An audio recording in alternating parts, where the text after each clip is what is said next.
welcome to Framework, the official podcast of opportunistically murdering your family members. I'm Al Schwartz. With me again is Chris Prentice. Hey Al, how you doing?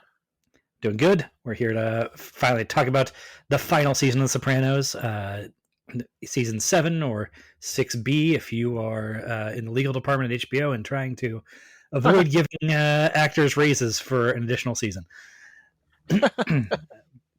We are going to try and do this a little differently than the other ones because this season is a bit shorter. We're going to attempt to actually talk about each episode in turn, but that means we're probably going to be hurrying a little bit to get through here. So I'd say the one thing before we dive in, let's throw the question out right away. Who is the worst person in the world in this final stretch of episodes? Well, I mean, it took us this long, but it's Tony. It's without a doubt, it's Tony. Yeah, well, I think I picked Tony back in like season 5, but yeah, I think you had him a little earlier. He's really doesn't have much competition here, partly because he's killed some of the competition. Yeah, he's the last man standing, basically. Yeah. The only person who they can't compete because they're such smaller characters, but the Jasons are pretty one-dimensionally, irredeemably shitty. Yeah, but I mean, they're just kind of come in at the end, and it's like they don't have enough at bats to qualify. I think is exactly kind of the problem for them. If they had kind of set them up throughout the whole season, maybe I would consider that. But there's just so many episodes where Tony is just such a piece of shit in this season, and he really just takes the cake here. So, Tony's first opportunity to be a piece of shit is in the first episode, Soprano Home Movies. One of the best. Yes. The whole run, I would say. Yes, it's a definite top 10 episode. I remember it was it was, about a year wait from the end of 6A to 6B, and just all the anticipation of finally seeing these last batch of episodes, and man, they just started out so perfect. It's such a great one. Well, yeah, particularly coming off, there's that long gap after the first part of the 6th season, and also the finale of that season was sort of one of the anticlimaxes that they do from time to time. Well, pretty frequently, but people were not particularly satisfied with that, thinking that part of the season went out on a whimper, and this one came back in with a bang. It's also just like the unpredictability of the show was really unparalleled with anything else I've seen, and that's on full display here because, if anybody was taking bets on how the 6th final stretch of episodes is going to begin, I doubt anybody would have been like, well, I bet Tony gets hit with a gun charge from back in the 5th season finale. Yeah. If you somehow guessed that, you would not then go on to guess, but actually the episode will then be about Tony getting into a fist fight with Bobby over a game of Monopoly. Yeah, and that he would end up with a hotel stuck to his face. Yeah. You also wouldn't guess that he would lose. That fight if you somehow knew it was coming. It's just, but all that plays out perfectly. It just it feels like it fits. Like, of course, that's what's happening now. Where else would we be? I mean, I tend to always kind of love these episodes where the characters are kind of in a different setting. For some reason, that always is something that I gravitate towards, and so having this one, mostly at that house on the lake. I mean, it's just it's such a picturesque site, and there's a lot of great location shots in the episode, but then it's still filled with all the dysfunction and crazed mayhem that we expect from the program. So I think that combination of having these characters back and as awful as ever, and then putting them in a different location, something about that totally appeals to me. Yeah, I think that it's hit and miss when you take the characters out of their proper setting, that people may not enjoy, say, like when they do an episode in Italy, or they jaunt off to Hollywood or Paris or wherever for an episode. But this one, nobody has any complaints about, and it's because it is sort of like explosive like that, even though they're pared down the cast to basically 4 people for the bulk of this episode. Tony's a little tiny bit with his lawyer, and Christopher Right. makes the one phone call. It's hilarious. Oh, which is Um, fantastic. That is, I still send that to my brother every year on his birthday. That's kind of our little inside gag. That's like one of the maybe the best single few seconds of Christopher in the whole run of the show. well, it gives you in like 5 seconds a perfect snapshot of where that relationship is standing after like kind of they left Yeah, things not in this bad of a place at the end of the last season, but you don't need to let like any more context for why things have deteriorated further.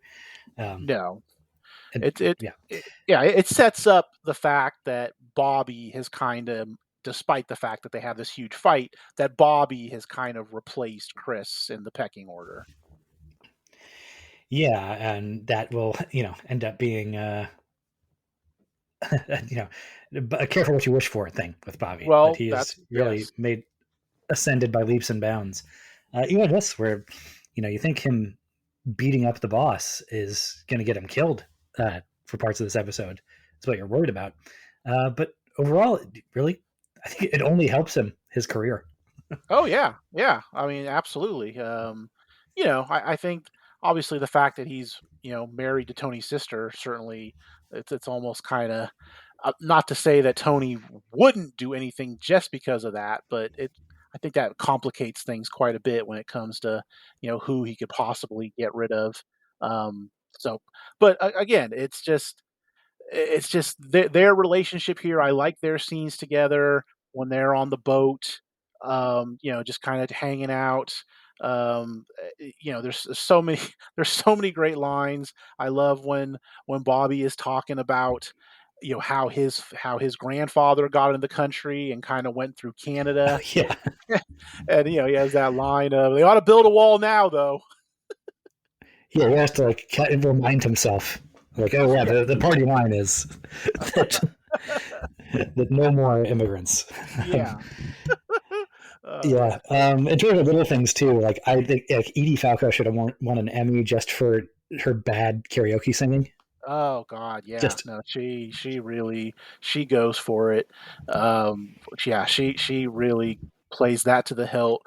Also, mm, in that night, one of the best cutaway gags of the series is after the fight and everything. That cutaway to the nanny looking at them all. Coming from the upstairs is that is just one of those great just single shots from the whole show. Because I mean it's just I'd almost love to. I mean obviously we can't, but I would almost love to have some sort of inner monologue of what's going through her head, having to witness these absolute just four nuts basically. It's just that's a great shot. well, I would say two absolute nuts and two enablers of those nuts at least. I don't know if They're Pablo Carmelo are that crazy, but I she's mean, she's pretty nuts though. I mean, yeah, she's not a murderer or a killer, but over the course of the series, I think she's pretty well screwed up herself. yeah, sure. I just mean she's not going to start the fight of the Monopoly game. No. That's a Soprano thing. That's the Soprano temper that Oh yeah. they talk about with Melfi. Um, oh man, just what a great episode all around. But I great drunk acting from all four actors, really. Oh yeah, You know, especially Bobby. Bobby plays drunk. I mean, he plays Steven Sharippa plays drunk outstanding. Like when he goes on his spiel about how the Parker brothers designed Monopoly, and this, which I mean, that's a question I wanted to ask you. Like in your experience playing Monopoly, do you use that free parking rule? yeah, absolutely. Yeah. Okay. Then we're on the same page. Yeah. It's not part. I mean, that's not part of the official rule set, but it makes the game better. Oh Also, yeah. the Parker brothers did not design the rules; they just bought it off of a lady Well, who yeah. went to Monopoly intending it to be anti-capitalist propaganda. It was supposed Oh. to be a miserable game experience that was Oh. supposed to teach people about how like the capitalist economy grinds people down sadistically. And apparently, we were like, "Hell yeah, it does." have you ever played Monopoly with some of these people that you'll play with, and like early in the game, they land on a property. None of the properties have been purchased, and they just say, "Oh no, I'm not going to buy that." Do you ever play with any of those people? That's happened, and I have to like bite my fist to be just Yeah, like, do not ask them what they're thinking. I Like, don't. there's nothing's going to satisfy you. Just The you just the gotta game let it go. But I don't. the game is Monopoly. I mean, if if you land on a There's nothing else to property, go for. if you land on a property, and unless it's already split amongst two people, you buy it. Yeah. The money's not for anything else. Yeah, um, the other thing that does it, that the pre-parking rule, I think everybody does that. The one that nobody plays is that if somebody doesn't buy a property, it's supposed to go for auction for anybody can buy it. I've never played with met anybody yeah. who actually plays No, that rule. I don't think anybody does that. Yeah, that's getting. We gotta get to sleep. Yeah. But anyway, drunk acting, Gandolfini just fantastic at it. Edie Falco is fantastic at it. They nailed, like, even among this like crazy stuff that's going down, there's also something so relatable. It's something that just you never see it depicted in a movie or TV. But I'm just like, man, I know this feeling, which is you went way too hard, way too early in the day, Yeah, and you passed out like pretty early in the evening, and now you wake up and it's 3, 4 in the morning, dead of night. You're kind of disoriented because you don't entirely remember what, yeah, where you got home or like how going to bed exactly. And now you're kind of stumbling around and it's like really quiet and dark. And that's Tony stumbles in and goes, "You beat me fair Ye- square." So it's yeah. like that's just so. Well, it's almost It's like not something that had to be included in this episode exactly, but it's yeah. just something that makes these people feel so lived in and real. Well, it's in a way, it's almost like the one moment of clarity for Tony because Yeah, he wakes up, he realizes Bobby beat him. They were both messed up. Bobby won, and he was going to give Bobby his props. Now he goes back to sleep. He wakes up, and he's going to make Bobby's life a living hell. But at least for that one moment, he's got some clarity. yeah, I do think there's something about that. I guess I mentioned earlier how it seems to actually help Bobby's career in the long run. I think that is like Tony was already kind of positioning him to Yeah, be the replacement for Christopher, which was also by design supposed to be a sort of fall guy. It's something to give orders to so that they can take a hit for Tony for the feds or whatever. But he wants to use somebody close in the family for that, and Christopher's not trustworthy enough for it anymore. So once we had to Bobby, and it feels like maybe the last bit like holding him back was just not respecting Bobby's hardness as a gangster or whatever, like thinking he's too soft. yeah, And in that case, like Bobby beating him in the fight actually reassures Tony that okay, maybe like this guy can be trusted to handle some business. But then when he wakes up in the cold light of day and it's like, but I also have to live with this and like you know look at these people every day and be right. reminded of my own failing there. Um, Well, and then it's the the, same with Carmela when she's basically telling Janice, Bobby took advantage of Tony. He's just been shot, and it's like she has to kind of do the same thing in a way. yeah, when she with her and Tony, she is scolding him for it, but then when it's outward facing somebody else, she senses somebody else criticizing Tony, she has to come to his defense. Um, Yes, yes, yeah, their marriage is kind of nice in that way. That's the yeah. relationship thing But it's got to do. but the way, I mean, I again, since we're talking about, since we stated early on how Tony's the worst this season, kind of that way that he manipulate, well, I don't know if you want to call it manipulate, but or sets it up so that Bobby has to finally have his first kill. I thought that's a pretty good example of just kind of how sinister Tony is this season. Well, I think that a lot of people would agree with us about what a monster Tony becomes in this final season, but uh, I think that the focus on would largely be on like the heinous stuff he does on the mob side of thing, like who he kills, and then who, especially in the early episodes, he's like cycling through, like considering killing several people who are very close to him for like very stupid, grubby reasons. That Oh yeah. Hesh and Polly will have their time in the hot seat coming up. Yep. But one of the most damning things I think that the final run does is crystallize exactly how Tony is uh, not just become like the worst gangster, but has become his mother. And Oh like yeah. the story about the kid in the pool in this, Yeah. and then Yeah. his thing about the focusing in on the tree branch thing after the car wreck later on, Oh like yeah. that's just pure Olivia. Oh yeah. Yeah. He's full on become his mom at this point. It's and I'm sure it's obviously no accident, but that's basically, we all kind of thought that at least maybe a few seasons ago that it was Janice that was turning into maybe more of his mother, but it's Tony by a long No. shot. And the examples you gave are perfect. I mean, that whole line later on after the Christopher dies, when he's basically talking about his child Caitlin, being mangled beyond Mm-hmm. recognition, all that kind of stuff is yeah, he's full on Livia now. Yeah. We're gonna keep moving here. So our next Okay. episode is Stage 5. I know this has got to be a favorite of yours because Danny Baldwin features prominently in it. Yeah, yeah. Also, a fair amount of Little Carmine has Indeed. the great speech before the premiere of much like a child, a film has many parents. I mean, that's just I love that character It's so much. yeah. That occasionally the lines become a little too good in their stupidity. The like revenge like serving cold cuts or the sacred and the propane.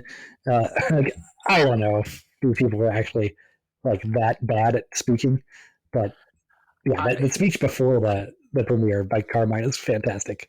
Yeah. Just Well, gold solid. it's also so great because you get the bit with Christopher talking about, oh, there's only one man that would have made this film possible, and then Tim Daly's Yep, kind of getting up in his seat a that little picks it up. bit. Yeah, and then it ends up being Tony, and then the fact that they're about the director is going to make a little speech, and they just shut him out completely and just go on with the movie, and he doesn't say one word. Yeah. um, I love just the clever stuff here. That like interpreting the meta aspect of the show. Like this is I've griped to some extent about the like inside Hollywood satire stuff that the Christopher stuff sometimes veers into, and how that's not my favorite stuff on the show. But I like how Cleaver makes that like interpreting the meta-ness of it into like the text. Uh, Oh yeah. it's not just doing in jokes about Hollywood. It's that the Cleaver is the nail in the coffin of Tony's relationship with Chris, Oh, um, sure. and that it ties into Tony's experience in therapy. That he still has to have Carmela spell it out for him, but Yeah. then he says it explicitly, like, I've been coming here too long. I know too much about the subconscious. But like he recognizes all that like resentment stuff once it's pointed out to him, and takes it seriously. So it's you know Yeah, it's Christopher's Hollywood aspirations and Tony's therapy are both like these sort of like things that they kind of tend to go off on their own to do, like away from the rest of the cast. right. But I like how Cleaver ties both of those things together. Oh yeah, yeah. I mean, it's that the whole sequence of the whole cast, watching the movie and all the different reactions. I love that. I love Paulie getting the phone call in the middle of the movie, and he basically, just starts talking. He doesn't really give a damn, and he's like, "Who, the Guatemalan?" And just Yeah, of course, Polly's the guy who takes phone calls at full yeah, volume in the theater yes. during Oh, the premiere, no less. yeah, who, the Guatemalan? Oh, it's just that's great. And yeah, it's this. I mean, and so that's obviously a great aspect of this episode. And then I think, the really the main story of the episode is everything with kind of the end of Johnny Sack. That's some pretty great stuff as Yeah. well. Yeah, before we move over from the cool thing, I think it's absolutely hilarious how Chris has to threaten Tim Daly into writing an excuse for why he wrote the thing that Christopher had previously threatened him into writing. Yeah. No, oh, absolutely. Well, yeah. That's all great. And then the other scene I love is Carmela basically attacking Chris for what was in the movie. And basically Carmela's all, well, you wrote it, that's your name on it. And Chris basically just saying, well, that's just for the Writers Guild health insurance. I know. It's so perfectly like what how these guys operate. Yeah. But like you were saying before, the darkest jokes here are on Johnny's sack. Like Yes. it feels like Yes. the universe like never stops pulling the rug out from under this guy. Like Uh-huh. way back when Yeah. he went out on a limb to save Ralphie's life when Tony wanted to kill him, and Yes. Ralphie, of course, repays him by ridiculing his wife, Right. and then he causing all the problems there. And then Johnny makes this enormous decision to assassinate his own boss, except that Tony leaves him out on a limb there Yep. when Carmine Senior made the concessions that Yeah. Tony was Well, after. yeah. Uh, And then that's finally only we're does. only, we're only through season 4, yeah. Yeah, I mean, then he finally does get the family. He has this big war, lots of Yep. bloodshed, but he's finally anointed, and then it's He gets basically arrested the minute he consolidates power. yeah, and then he's got to go to his daughter's wedding with the chaperoned by marshals, and yeah, he's for as evil a character as he is, yeah, he's always kind of been getting shit on a lot in this series. Yeah, and then now he gets cancer like the day after he quits smoking. And Yeah, yeah, that's a tough which break. compounds how he'd already pleaded guilty to avoid a life sentence when it turns out that even if he got the reduced sentence, he was going to die in prison anyway. It So wouldn't have made a difference. Yep, yep, yep. Yeah, I mean he's Vincent Curtola. That's great final appearance from him.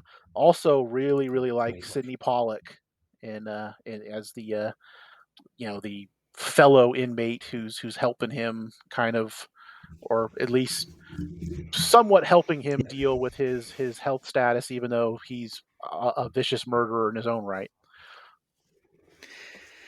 yeah. I was watching that too, and that's another just raw deal for Johnny Sack that he gets this hope dangled in front of him that maybe it's not so bad, and it turns out no, it is. Hmm. The cancer has already metastasized into this fatal form, which I guess has a vague parallel to like the other end of the episode with Tony and Christopher's relationship, where it seems like they're getting along really well at the premiere. Like maybe Tony's kind of initially a little flattered by the depiction and at least happy to have this project done with, and now he maybe can see a little money from it, and it won't be an ongoing like irritation to him. And things are looking good for them, but Yeah. we kind of know that their relationship is actually already it's already in Done. stage 4. There's no going back. Yes. It was great from Gandolfini in that therapy scene, and like you say, great work from Curtola. Just devastating stuff. Yeah, that moment where he goes to bum the cigarette, that's like, wow. I mean, that's just a moment that has always stuck with me from this episode.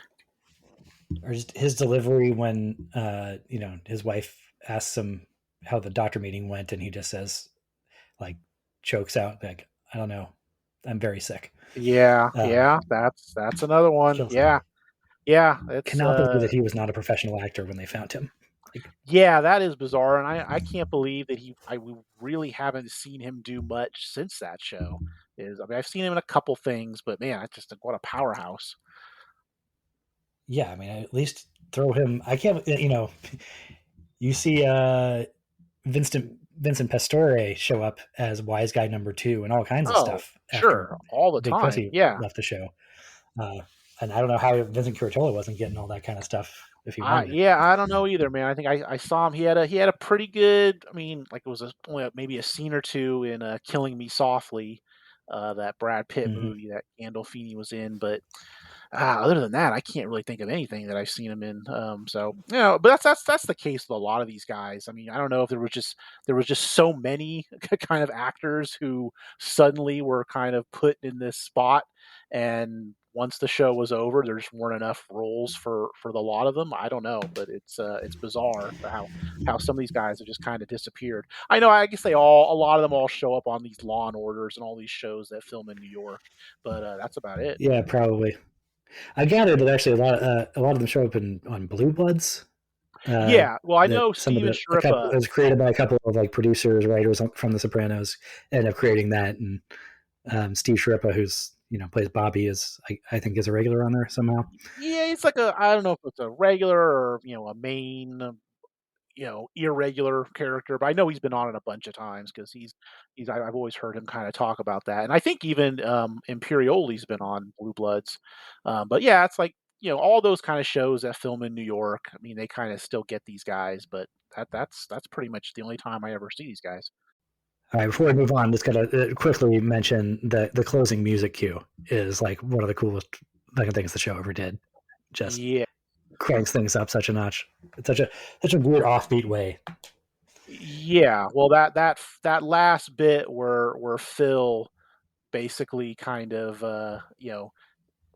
somewhat announces his intentions to kind of take things over. I mean, such a great way to close things out. Yeah, and then Tony, they're doing the baptism thing, sort of like The Godfather, but Yes. there's Yep. not any murders going on, but it just the music cue being so ominous gives you Yeah. like this sense of like things are not going well over here either. Yeah. And And then of certainly course, more ominous considering what we know comes later on between Tony and Christopher. sure, well we'll get to that. But we want Yeah. to go first. Before we get there, we go to episode 3, which is Remember When. Oh Um, yeah. and doesn't follow up a lot on, I mean, at all on the Christopher Tony stuff. This is the Tony's and Polly head south to Florida, um, and Tony considers killing him. That's not doing it very much justice. Like Polly is not my favorite character for the show to focus on usually, but uh, his portrayal here is this wonderfully like nuanced and unsentimental. Uh, Yeah. like he's clearly like a favorite of sort of like a fan favorite and somebody that the writers love to write for, but they also don't shy away from being like, yeah, he's a big dumb murderous idiot who's also like Yeah, he's not, I mean, cheap. as big a part of the show as he was, he was never really given a lot of, real heavy scenes or real heavy storylines, but when it comes to just great classic moments of the show, Paulie somehow was involved. I mean, that's how I sort of look at it. It's like there's no real great subplot with Paulie where you're like, "Oh, yeah, I remember when this happened or that happened," but I can think of just so many episodes where something that he did in the episode either had me on the floor or had me horrified. So if you can have a combination of those two things from a character, then yeah, I mean, and this one's no exception. I mean, him grabbing all the Danishes is kind of the moment that sticks with Yeah, me. I mean, it just keeps going on and on and on. It's not like, oh, I'm grabbing two or three. It's just one right after the other. And I mean, I don't know, he's got some great lines, like when they're first kind of driving down to Florida, and then they're of course Paulie is reminiscing because that's what he loves to do, and he's telling mm-hmm. some story about him and Tony how they met these 16-year-old hillbilly hoods, and it's like his voice gets all different for some reason, but it's just he's Paulie. I mean, how can anybody not? Even with all the awful things he's done, I don't know how anybody cannot enjoy him. Especially who doesn't like a guy who laughs that hard at Three's Company? That's what I mean. Like that they really not afraid to lean into to like look at this idiot. Like, Yeah. and like the show understands why Tony's annoyed with him.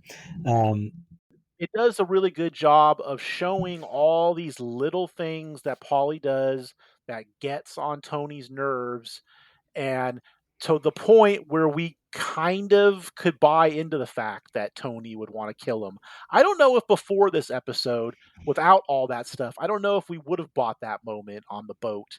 But because we see all these little things and all his his old stories and the way his mouth kind of keeps running and just how it has that impact on Tony. Once we finally get to the boat, it's like, oh, maybe Tony will kill him. He is that pissed off. Yeah, well, that and we've seen Tony just generally getting more paranoid as time goes on. Oh You know, yeah. he's unsettled by having put so much faith in Christopher and feeling like that is has not uh, panned out. And then it ties back into the Jimmy Sack thing again. You know, you can see him like his constant annoyance is not helping Polly's case at all, but he's sort of talking himself into, well, if he'll tell the Johnny Sack about that thing, he could tell anybody anything. Oh Like yeah. his mouth is a legit like liability. And then you step back from it a little bit and like I don't know, but it hasn't. He's got 40 years in this business. He's not, and it hasn't been a problem so far, really. Like as far as legally, but I Yeah. think for as much as it probably is not a favorite of mine, I think he can keep his mouth shut around the cops. Well, and also, I mean, a great job from Paulie not cracking under the pressure from Tony to just kind of, you told the joke, Yeah, you're the one who told it, and it's like when you're first watching the episode, you're like, oh, I think Paulie might crack here. I think he might own up. He might finally tell the boss what happened. But yeah, I mean, it's a really interesting scene, and especially with the flashbacks to when they offed a big pussy on the boat. All that kind of comes to a head, and yeah, it's yeah. one of the I thought the best. actual flashback of like the body bag sinking into the ocean was like a little unnecessary there, a little heavy handed. Because it doesn't do really flashbacks. I mean, it doesn't really brief one later on that we're going to talk about, I'm sure. But I don't know. I wasn't sure if that was necessary, but like I said, once you get onto the boat, that becomes this like one of the most incredibly tense scenes the show has ever done. And that's really saying something. Um, Yes. and you buy it like, and you buy it, you're right. Paulie, it seems like you think he might crack there, but he's got the instincts to kind of maybe he doesn't know exactly what's going on with Tony. Like he can't put his finger on it, but he definitely has this like animal instinct that there's more at stake here Oh yeah. than As that for joke. for for all his faults, for all his issues and not seeming like the brightest person, he's like you said, he spent enough time with these people and this way of life that he knows how to keep his mouth shut, and he's survived by doing that, and that's why he's been in that line of work for whatever, since the late 50s, early 60s, and that's what really comes through in that moment. Is this is why he's been able to survive, because he knows how to keep his mouth shut. Yeah. On the other end of this episode, you have Junior in the nursing home with Ken Leung, Yeah. which is, I mean, it's tragic and it's the banality Yeah, of this I Junior's mean, deterioration there. yeah, I mean, I kind of look at this, even though we do get Junior in the final episode, this I kind of Yeah, feel like is the end of Uncle Junior as we know him, and as we've kind of seen him throughout the series. I think it's just a great B storyline, and that's one reason I love this episode so much, is because it's just a great A story, great B story. They don't intersect at all, but they're just both. Either one of them could have been just the basis of an episode on their own, but you have them together, it just makes for an awesome hour of television. yeah, and this great one-off character that you Yeah. know, just other shows. It's hard to find shows that have that sort of like one episode guest role that is that as good as that would be to get for an actor. I think. Yeah, that Ken Leong, he really, I mean, he nails it. I mean, gosh, the where he's kind of just losing his shit talking about his dad and about his grades. I mean, that's some pretty heavy stuff, and I mean, he definitely sells the fact that he's completely screwed up. Yeah. All right. Moving on. The next one is one of the more controversial episodes of the show, Chasing It. This is the one where Tony uh, develops a gambling addiction very suddenly by a lot of people's estimation. Um, Yeah. I think it fits perfectly with Tony's like insatiable appetite for action that has been Yes. established, you know, very explicitly and or as far back as season 2 at least. They like put a name on it. And we've also seen we see these guys gambling all the time. Yes. Yeah, Tony's never seemed quite this compulsive about it, but like I said, it fits pretty perfectly, in my opinion, with what we've seen before. Yeah, like, and I know some people have, like you said, have had that complaint. It's like, oh, now all of a sudden he's an addict. But to me, I really don't care, just because it's such a good showcase, and kind of, again, another farewell to kind of to a character for Hesh. And I mean, I think that this is maybe his kind of marquee episode. I mean, he's always been, since the beginning, always been there, kind of always in the background. But I mean, man, I think kind of getting his perspective on how he sees Tony is really what makes this episode click for me.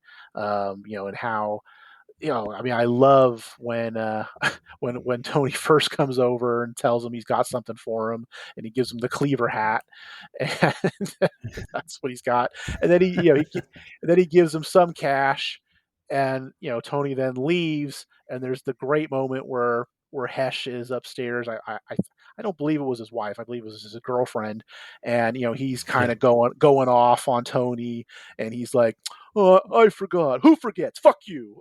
I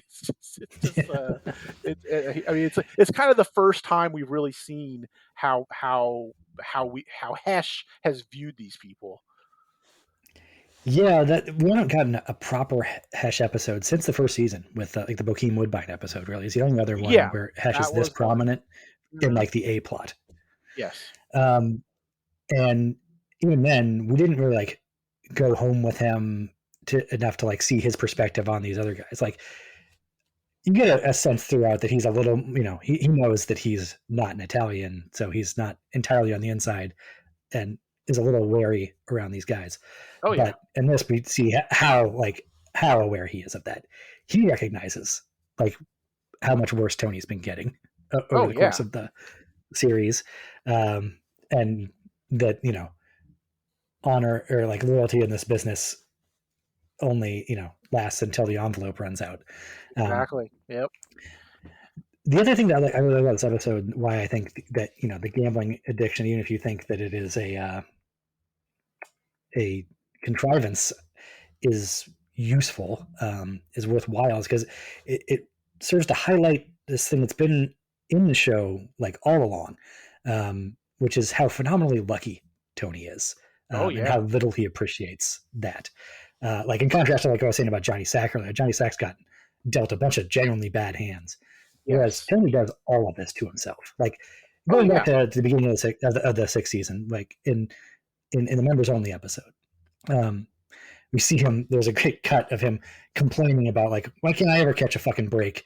Uh, right, and it cuts right from that to Ray Curto, like this captain and his crew has been ratting to the FBI for years, just dropping dead Yeah. of a heart attack before he can, right as he's about to implicate Tony in a murder. And meanwhile, another rat in his organization kills himself in that episode. Ridding Oh, Tony I of know. these two, potential like taking Tony's playing Russian roulette every day of his life, and this just takes two bullets out of the chamber, and he doesn't Well, recognize that, is never going to appreciate it.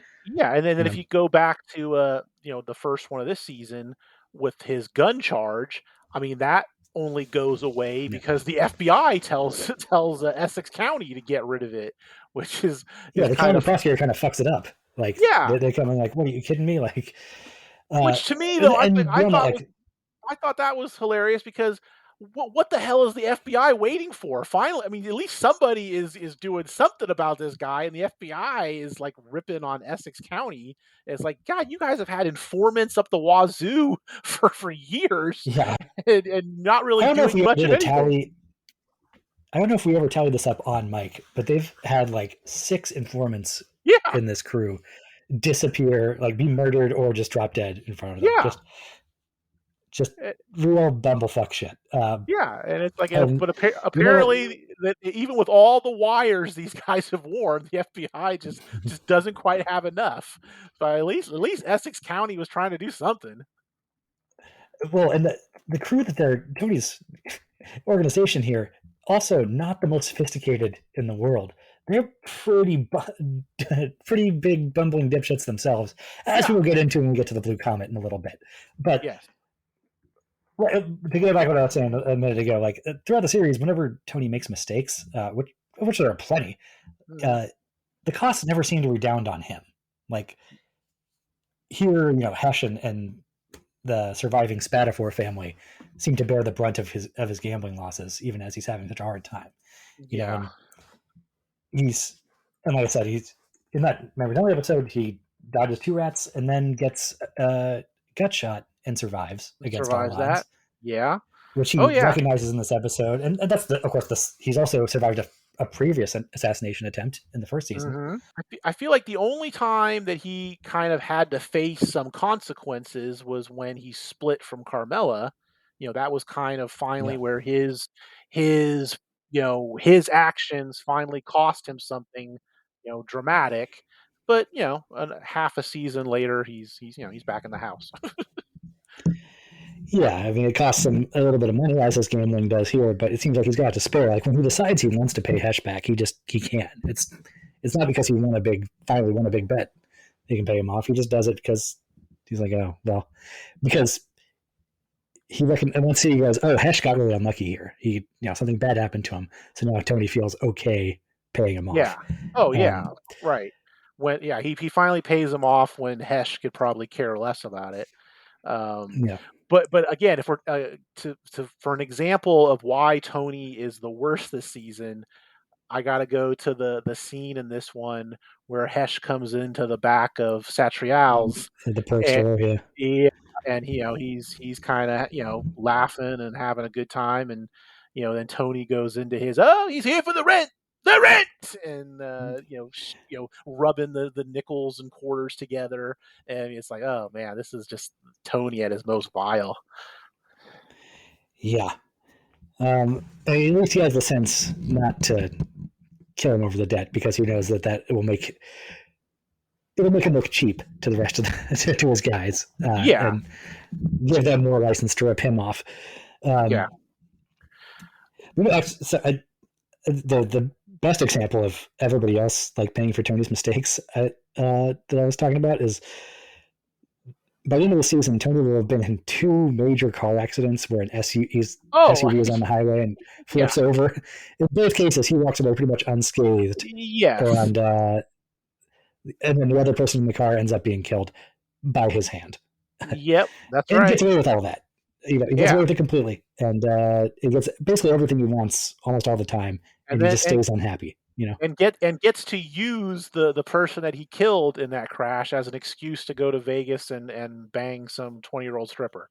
It's- Yeah, and also like, well, we'll get to that episode. yeah, I know. We'll get to that. But But I mean, even one other thing that I love, even though it doesn't really involve Hesh in chasing it, is the scene where they're driving. It's Tony's in the passenger seat and Carlo's in the back, and for whatever reason, yeah, Carlo's going to bring up this analogy to an episode of Twilight Zone he had just seen, and he starts to try to explain it, and Tony just lays into him and basically just says, why don't you stop watching fucking Nick at Night? Vito brought in 3 times what you do in construction.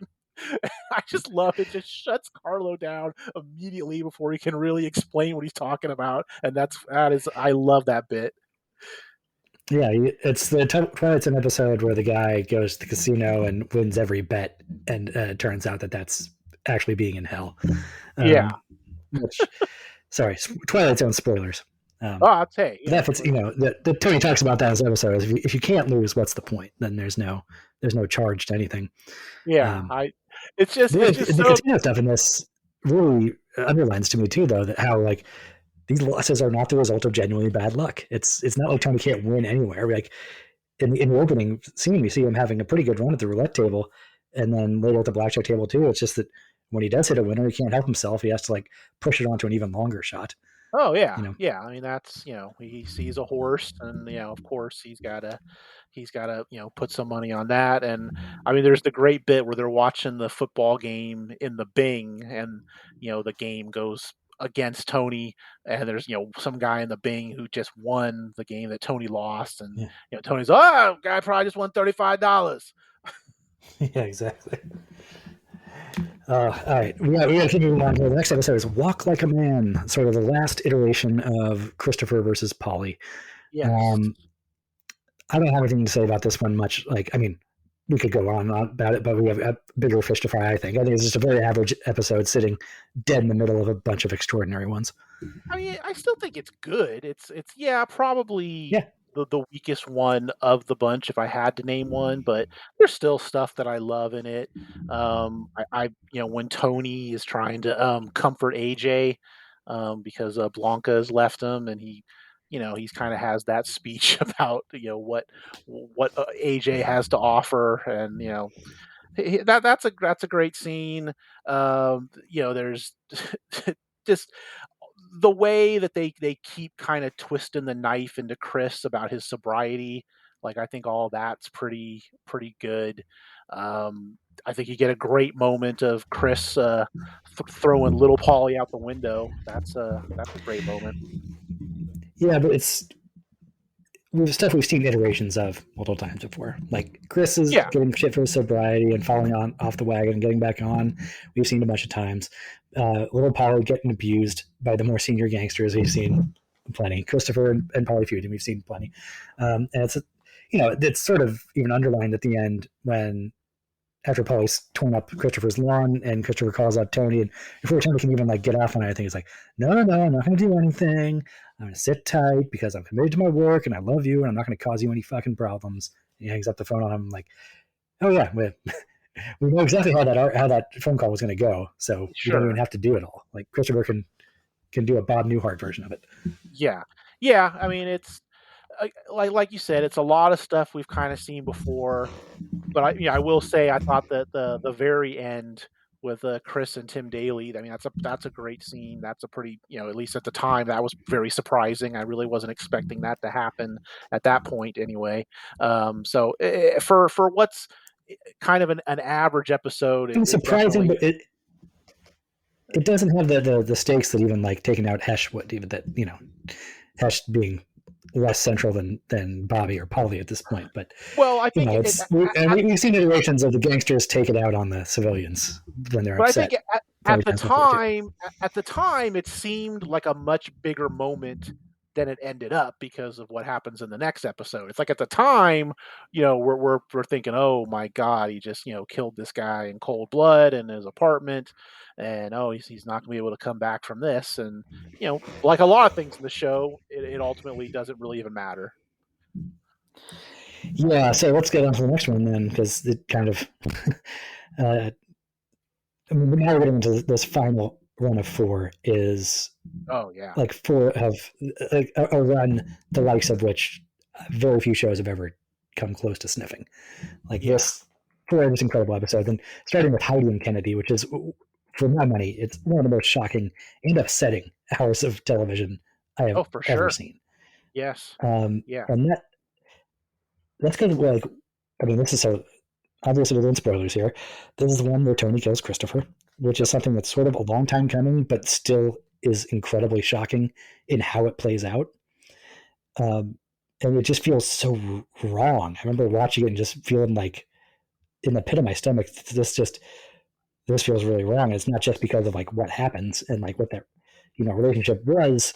It's or like not because what Tony does is wrong or how he reacts is so wrong, which it is, but also like the way it plays out in television terms is wrong. Yeah. Like Well, yeah. Christopher, he's a I second rate always of the show basically after right. Carmella maybe. Well, to me, what's most shocking about it is the fact that it happens within the first 10 minutes of the episode. It's not like the episode is kind of building to anything really. It's not like, oh, there's some kind of blowback from Chris killing JT Dolan, and oh, that's now Tony knows about it and he doesn't want him to get popped. It's just within the first 10 minutes and you're like, "Oh shit, what I mean this is how they're beginning things. How the hell is the rest of this episode going to go?" That's exactly what I mean. Like it, Yeah. we know this is the final run of episodes. So even though Christopher is the second Yeah. lead, at least on the mob side of things, like that he could die feels appropriate. And it feels appropriate for Tony to be the one that offs him, given their history and like how fraught their relationship is. But to have a death of a character who's been that important to the show all along, uh, not treated as like a climax of any No. kind. That's where it feels really like wrong and unsettling.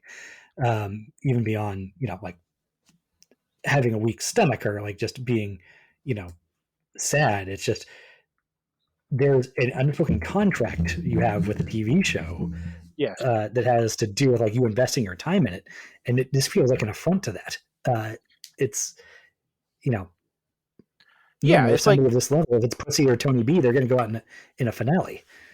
right. Yeah. But I like you mean, said, it's this just the inciting incident of this middle of the season episode.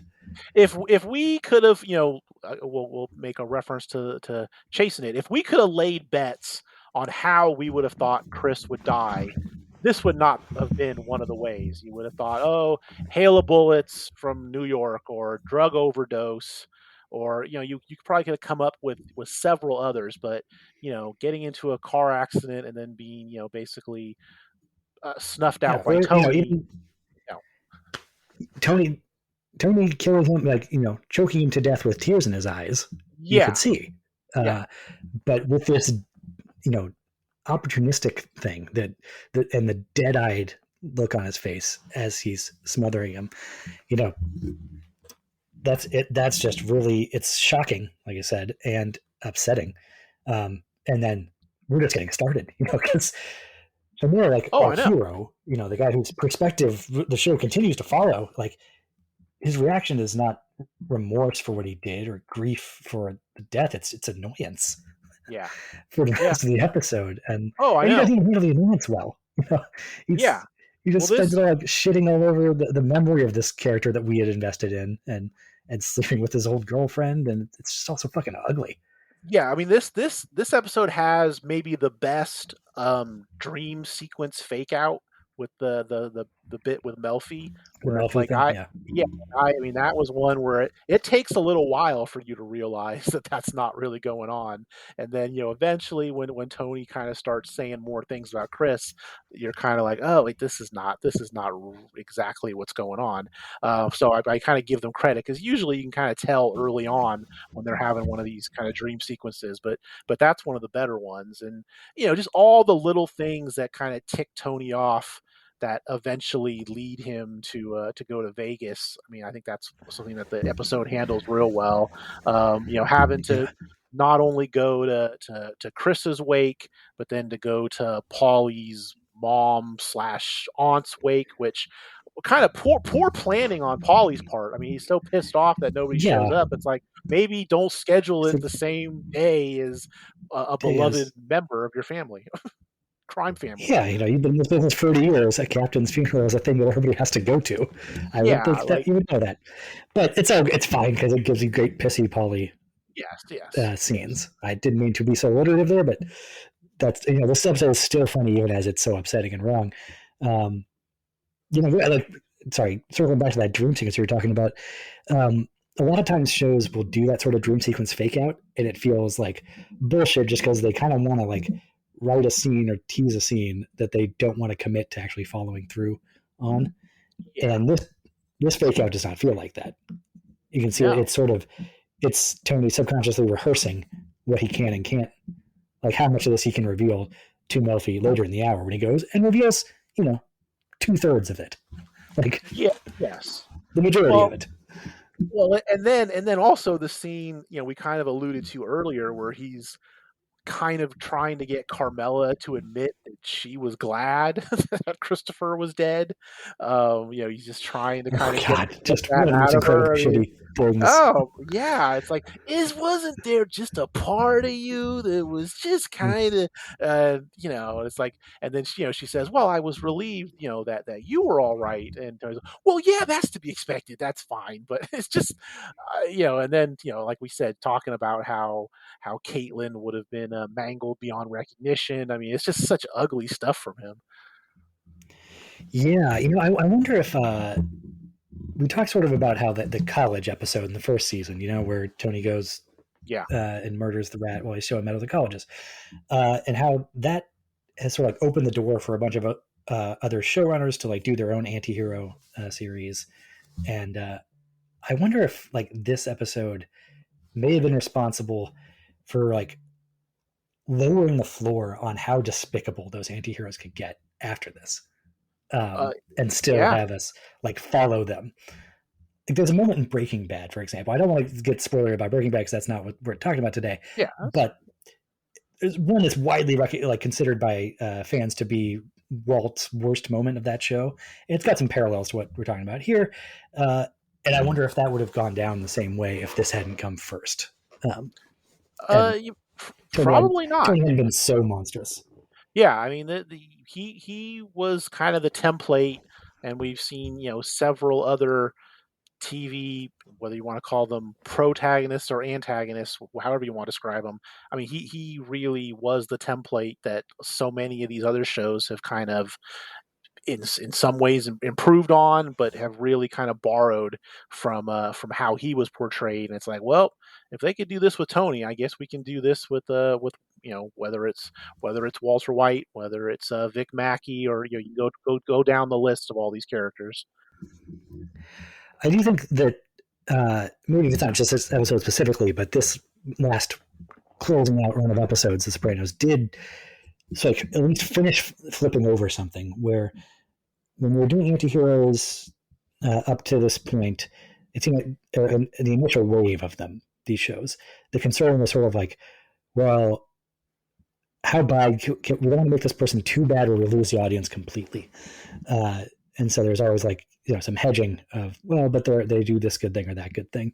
And I think by the time the Sopranos closes it out, the paradigm has shifted a bit, and it's like, how do we like make it clear how bad this person is, or how bad we almost like have to make him as bad as Tony Soprano was or worse, to Yeah, I justify mean, all this time. well, that to me is kind of the theme of this season. Is the whole show. I mean, we like these gangsters. We as for all the awful things that they do, we're watching it because we like them.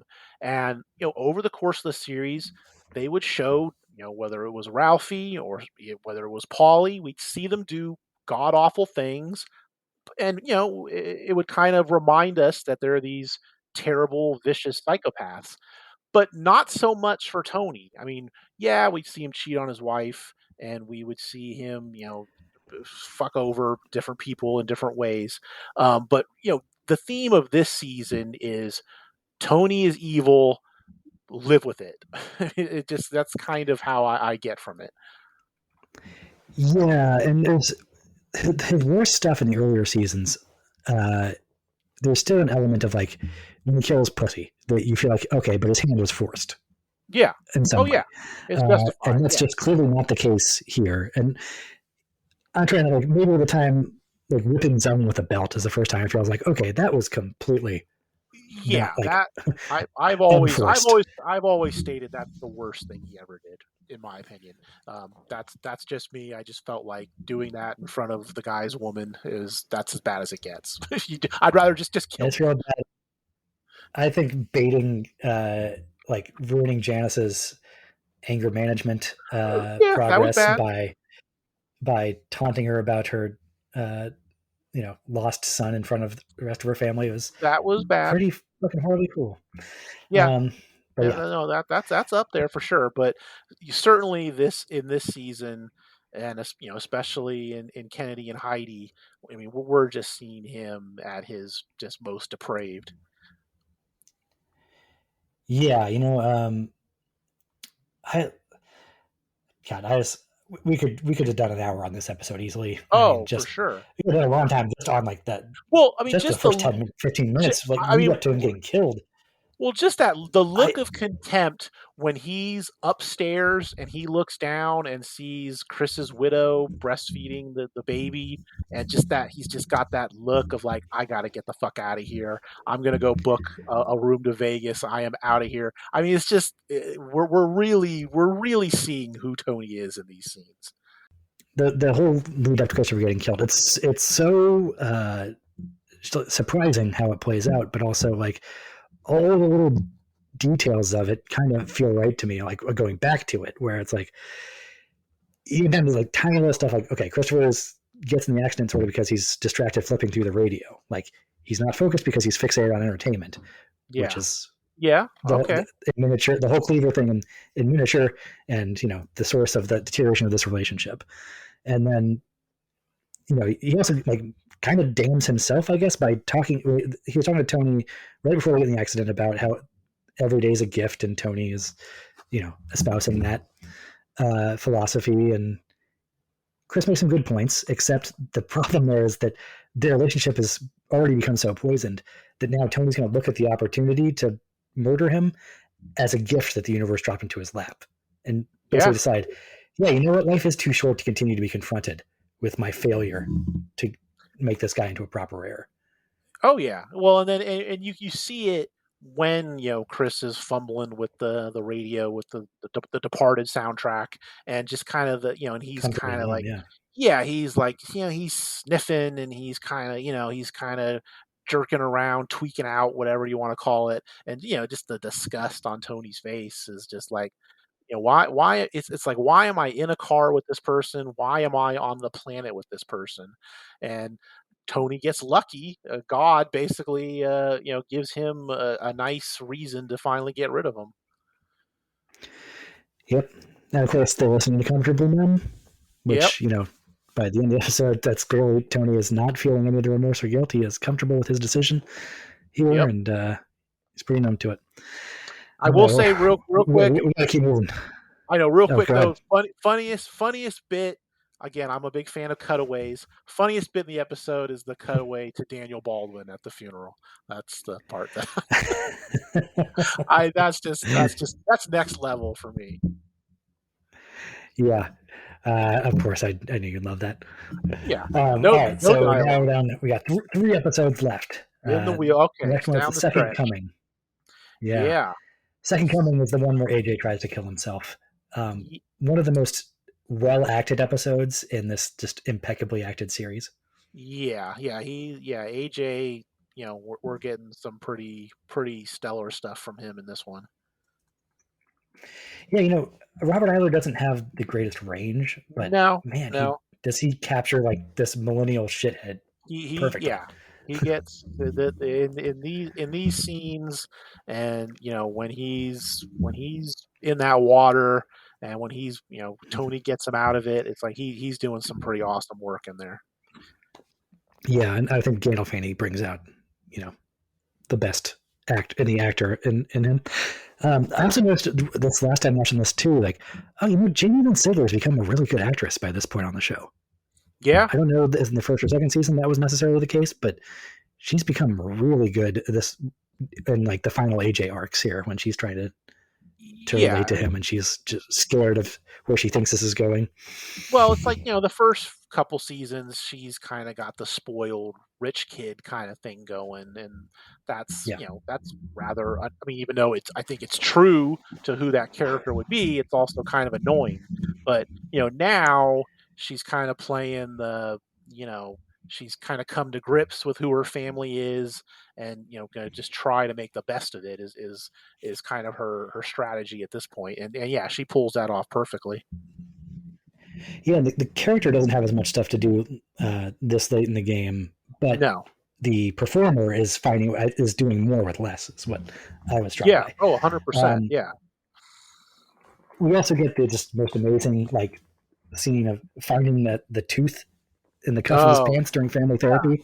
That Well, is yeah. I mean, like such a that beat down it's of Coco is, I mean, that's a oh pretty aw. That's one of the better. Just if you want to look up on YouTube, just say badass Tony Soprano scenes. That's probably the one that would come up, because he's pretty hardcore in that scene. yeah, that's pretty rough. But just finding it during family therapy is such a perfect distillation of the mob home life Oh yeah. tension Yes. that like fuels the show and the character. It's like kind of amazing. It took them 80 episodes to get to that. Um, like that Yeah. could have been the pilot. Could have been the most memorable part of the pilot. I mean, like what I mean, what how little was Tony, walking? How can that tooth even still be there? But whatever, it still is a pretty great He's got a moment. tightly rolled cuff. Maybe that's I a guess, I gangster guess. thing. yeah. But then I mean, also, who cares? It's worth it for the image. I know, no, it's great. Just his little movement to try to cover it up is also next Yeah, level. I mean, it's just a great little bit of physical acting from him. Um, and I also love when, after, AJ has made this attempt and kind of, everybody knows about it, and Tony goes to the Bing, and everyone's kind of offering their condolences and saying, hey, it's going to be okay, it's going to be all right. And then Paulie's just like, you want I send the kid to Baja Fresh?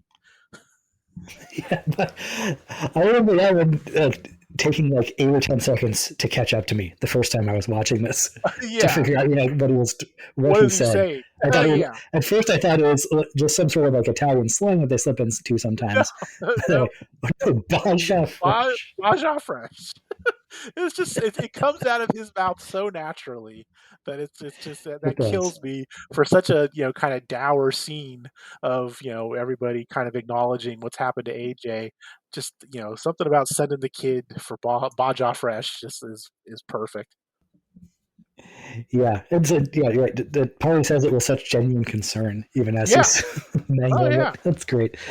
That's Uh, that's the best medicine he can think of at that time. yeah. um, it occurs to me now, like, you're right. This is such a grave, like, horror situation, and it's right on the heels of Heidi and Kennedy, which I was just talking about how upsetting I found that episode. Uh, and these are, I mean, two of the most upsetting episodes in the run, back to back. Um, unless you're like going back to, I guess, Employee of the Month and University. We're not that far away from each other back in the third season, Yeah, but this maybe was sort of important to transition straight from Tony being the biggest monster we've ever seen on TV and hiding Kennedy to now, like, in the very next episode, the AJ stuff is this, emotionally brutal, but it's also stuff that's like kind of not his fault. It's happening kind of right. to him, but he did not, uh, you know, bring No, it on himself entirely. it's the genius of the program that, we go from an episode of thinking Tony is an absolute monster to the next one. Oh man, poor Tony about his son. It's just that's real tough for Tony. Yeah. And it didn't occur to me until now, maybe that how important that was to sort of get us a little back on his side for this last, two-parter Yeah, because we, finale, I we would we say. Because definitely, because we need to have, it's the Sopranos. We kind of need them back into we need them back in protagonist mode. We need to shift them from antagonist back to protagonist. And yeah, this that between the AJ suicide attempt and, seeing Tony, basically beat down on Coco, it's like, okay, yeah, now we're back with Tony, and we're back to riding with him, even though we're just an episode away, an episode since we couldn't stand him. yeah, so as we transition into that final, that the war with New York that's been teased since the fourth season finally jumps off here in the Blue Yes, Comet, which is the penultimate episode of the whole series. One of the great, I mean, obviously, this is one that's going to be a top 10 one for everybody for just sure. because it's so eventful and action packed. Yeah, It gets remembered for that bloodbath element that it turns into, obviously, but it's really just a great episode all around. oh yeah. Um, Yeah, I mean, it's like when people kind of say about the finale, and they say, oh, some people that weren't real happy with it, is like, oh, it's kind of unfulfilled, it didn't really end. It's like, I mean, if you wanted a big war, you got it in the Blue Comet. I mean, what more outside of, 30 goons from New York storming Tony's home and you going full on Scarface? I'm not really sure what more you could have wanted in terms of a big mob war. I mean, you basically got all of that in Blue Comet. yeah, you see by like in the finale in Made in America that there are no other significant characters on the gangster side to kill other than Polly. Like Right. they have Yeah. they have Yeah. I fired mean, pretty much every bullet from this chamber. Yeah, I mean, well, you can even tell because it's like they're even by these last few episodes, they're still kind of introducing new mobsters that we really haven't seen before, Right. and it's like, well, we're kind of getting thin on people. We need to have somebody here to do something, and it's like suddenly we get, oh, there's this guy from Band of Brothers. He's now one of their mobsters. Okay, fine. It's just kind of yeah, like you said, it's like they just kind of run out of people by this point, and certainly the Blue Comet. I mean that the scene where they kill Bobby, I mean, what a cinematic moment. I mean, it's just like that's like better than anything you're going to see in a major movie. I mean, that's just everything with all the sounds of the train and contrasting with the guys coming in the store. I love that sequence. It's so good. I also am a little resentful that my man Silvio didn't get a more elaborately, cinematic exit Well, sequence. well, he Uh, doesn't even really get an like exit. I mean, he's still in a coma. they were apparently like just in case they wanted to do some sort of sequel thing at some point, they wanted to like keep him on Yeah, ice a little bit so that they could um, bring him back if necessary. Is what I had heard. But I mean, I yeah, think he's pretty much dead. I mean, pretty much. Yeah, but I mean that whole sequence from I mean, yeah, maybe it's not quite as good as the stuff with Bobby in the train store, but everything from the shootout with Silvio and then going to where the guy on the motorcycle falls down and gets run over. I mean, that's just yeah. pretty wild stuff. In the crowd that's run out of the Bang, you see there's Oh yeah, a a priest in his priest. Yeah, frock there. yeah. Oh yeah. I mean, that's just oh god, so hilarious. I mean, that's that. There's just so much going on in that sequence. It's a good Silvio episode all around. Like it opens with him, uh, Killing killing Bert. this guy Yeah, who's yeah, and one of the other minor guys that was introduced I kind of know. late in the Yeah. game. But I like the moment where he's in the back of the Bang telling Tony about it, and Tony sort of silently just clocks the bandage on Sil's hand because he recognizes like the same garroting injury that he got himself back in the college episode. Yeah. Um, Yeah. Yeah, and then I mean we also get the hitmen who screw up the hit on Phil and his Gumar. It's another. yeah, I mean, it's just God. They just loaded up the violence for this one. Anybody who thinks that they didn't get enough carnage to end this series, it's like, did you watch Blue Comet? yeah. Well, that brings us back to what I mentioned earlier that New Jersey really deserves to lose this war. Like Yeah, oh yeah, from a tactical perspective, like Tony gets a tip off that New York is already moving against him. Like the wheels are in motion. And his plan is to call fucking Italy I and have know, people I know. fly across the world to Yeah, try to get to Phil first.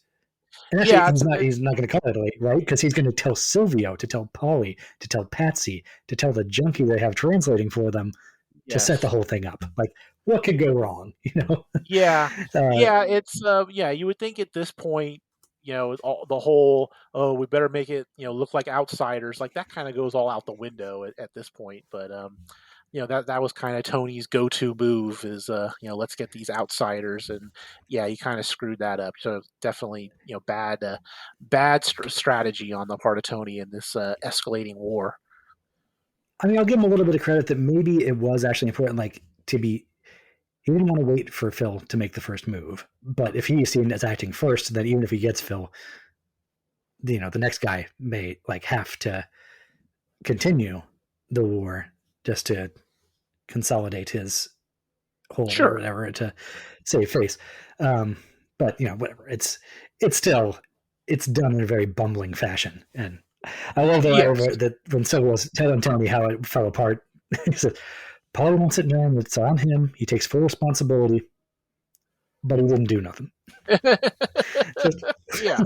I mean, that sums up I didn't Paulie do it right justice there. to Van Zant's delivery, but it's great. Yeah, I mean that kind of sums up. Also, I think what's really good in this one, even though it's not the violent but aspect of the episode, but everything with Melfi kind of and Oh, her absolutely. realization of I'm done with this guy. There's nothing I can really have to offer him anymore. I think that's all handled really well in this episode. You're totally right about that. That it does feel like it comes on somewhat abruptly, but it's also not like the groundwork has not been laid and relayed for this like plenty of times throughout the years. You know, Yeah, a little bit like what I was talking about with the gambling stuff. They're like, yeah, like maybe we don't need a whole season to build up to this if we've had like the pieces have been there forever. Sure. And the breakup scene itself, where she dumps him, Mm-hmm. is great. You know, Mm-hmm. it's not some big dramatic heinous act on Tony's part that brings things to a head, but he's Yeah. defacing her Departures magazine. Yeah. Oh, hey man, hey, yeah, somebody else might enjoy that recipe. Yeah, and it's the same type of thing that we've talked about before, where like some little picayune disagreement or pet peeve will be the catalyst for somebody to get whacked on the mom side of things. And Yeah, here it's and tearing a it's page out of a magazine is what like tips it's Melfi over the edge. it's the catalyst of Tony getting whacked from therapy. And I mean, it is such a Tony thing to do too. It's just like, fuck it, I'm gonna take Of this course. this page, and I think that it's just that little thing that again kind of shows Melfi that basically everything they've been doing has just been a huge colossal waste. Yeah, He's he's he, probably he's never going to make that recipe. I mean, probably not. Well, Carmela might, but yeah, he's certainly not. But it's like he's worse a person now than he was when he started therapy, and it's Yeah, yeah, I've been reading a bunch of like as much interviews as David Chase will give lately. Like, because yeah, we got some delays getting to recording this episode, and that gave me a little more yeah. time to dig things up. And he has said specifically that he's surprised to hear people say that Tony got worse over time. He doesn't think Tony got that much worse as the seasons went on. And I'm like, man, I just watched all these. Like, Yeah, I'm sorry, I did but too. I mean, you're wrong. yeah, if you don't, I mean, Tony doesn't seem like if you take first season Tony and compare him to last season Tony, I mean, he seems like a way more healthy, adjusted person. Really, I mean, yeah, he's having the panic No, just attacks, but it's just yeah, but it's not. he's more affable. He's Yeah, generous with people from time to time, which he's yeah, not at all anywhere in no, this. no. He's not. I mean, You basically in know, this final season, it takes his son trying to kill himself for us to get us to really sort of appreciate who Tony is in just that moment. But that's about it. I yeah, mean, there's really nothing else. yeah. The Tony earlier seasons makes effort, Oh like yeah, to be a good friend, to be a good son to his mother. of This Tony course. does not expects everybody else to do Oh, all the work he's for him, and then also blames them for him not being happy with their efforts, and yeah, then tries to he's kill them. yeah, it's not even close. He's so much more a monster at the end than he Yeah, was at the start.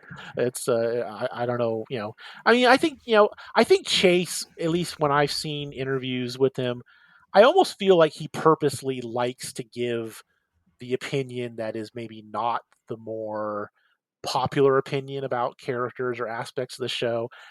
That's kind of the sense I get, that he loves to do that. I kind of agree. Maybe we'll talk about it a little bit more when we get to the finale. I Yeah. do though like want to talk a little bit more about Melfi dumping him that and how like her decision there sort of demonstrates how, to my mind, The Sopranos sort of invented the anti-hero show and also kind of buried it. Yeah. Um, like I think I've definitely talked to John about this before. I think in with you a bit too that there was this sort of like shift in the culture um, over the last several years, like against the sort of difficult white man protagonists. Um, and that didn't like really start for like 5 or 10 years after The Sopranos ended. Really, I think, or maybe it Um, started, but it didn't really get up steam. Like there was still a lot of Sopranos imitators on for years afterwards. yeah. But Yeah. the broad strokes of that being that there was a feeling that set in that maybe all these shows focusing on men behaving badly weren't really like condemning their behavior so much as creating this elaborate permission structure for men in the audience to justify their own bad actions. Yeah, Um, I mean, and like maybe it's definitely out of style now. You're not really seeing much of it, say, within the last 5 years.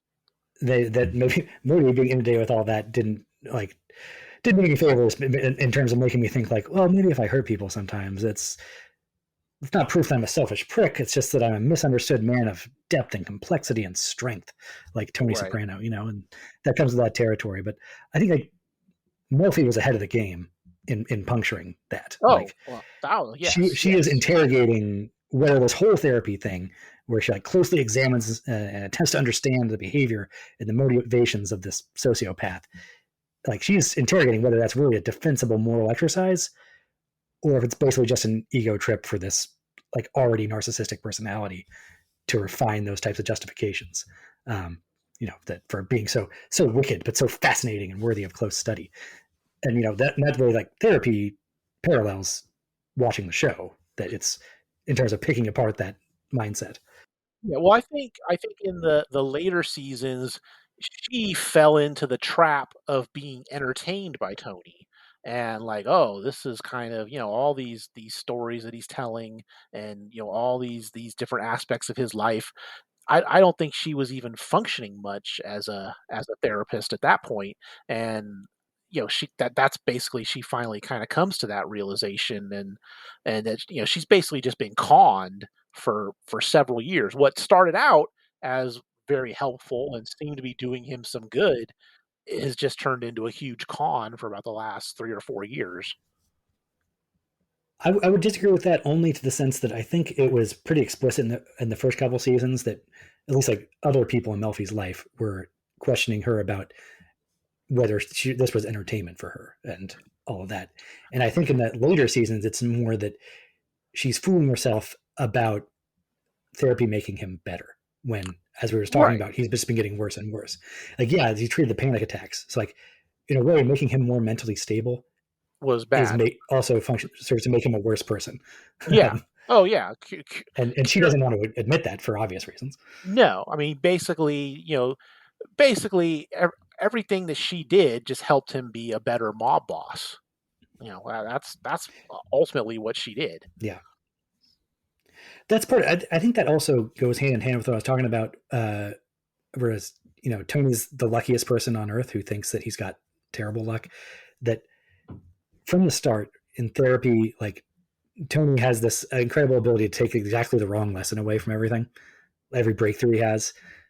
Like going back to the pilot, that he goes in for an MRI that, when he thinks his life's in danger, and he comes out of it with a Medicare scam for how to Yeah. do fake MRI scans. Yeah. Like that's what he takes away from that medical scare. Sure. And I think that goes throughout the years of therapy, that he always, what he gets is a justification for why he should go ahead and get rid of the person causing him problems in his professional life. Yeah. I mean, well, and everything with the panic attacks, his main worry there is, well, I can't be the boss of a family if I'm having panic attacks and I'm passing out. And that's ultimately why he wanted to get rid of all that. So yeah, it's like he got the help with that, but beyond that, she really didn't do anything to help him be a better person. Yeah. And she's upset by the possibility that it might be the exact opposite. Mm-hmm. Yep. All right. That leaves us nothing to do except for the finale, Made in America. We've Yeah. already gone so long. Maybe we should just take a break and do the finale as its own thing. Okay. Okay.